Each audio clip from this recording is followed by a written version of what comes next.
Amy from Australia. Thank you, Pastor Chris. I love you very much. Thank you. I love you too. My question is concerning marriage. Is it true that God has a chosen spouse for each and every person? Well, let's look at the Bible very briefly. 1 Corinthians chapter number 7. Has God chosen a spouse for everybody? Now concerning virgins, meaning people who haven't married, I have no commandment of the Lord, yet I give my judgment as one that hath obtained mercy of the Lord to be faithful.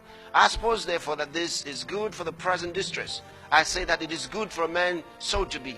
Art thou bound unto a wife? Seek not to be loosed. Art thou loosed from a wife? Seek not a wife. Seek not a wife. So if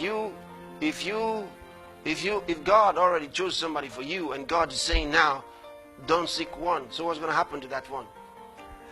That means frustration for that person. Alright, let's read on. And if thou marry, thou hast not sinned. And if a virgin marry, she hath not sinned. Nevertheless, such shall have trouble in the flesh, but I spare you. But this I say, brethren, the time is short. Remaineth that both they that have wives be as though they had none, and they that weep as though they wept not, and they that rejoice as though they rejoice not, and they that buy as though they possess not. So you keep all this in focus. Now, we go down to something here. He says, verse 39, the wife is bound by the law as long as her husband liveth. But if her husband be dead, she is at liberty to be married to whom she will, only in the Lord. That scripture it gives you the answer right there. I'll go again. It says, the wife is bound by the law as long as her husband liveth.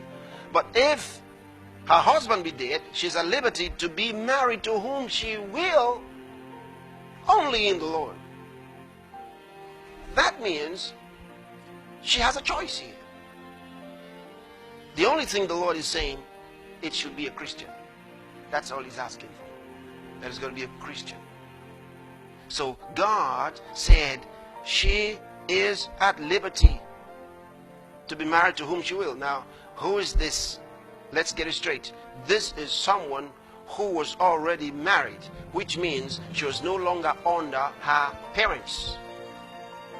So she didn't require parental guidance here because she was already married to somebody else and the husband died.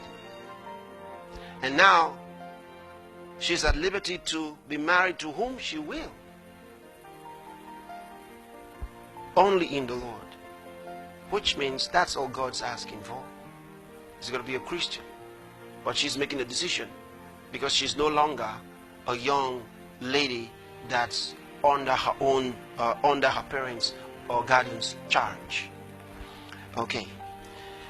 All right. I know that you might be getting another question because of what I just said, but that will be another day's talk.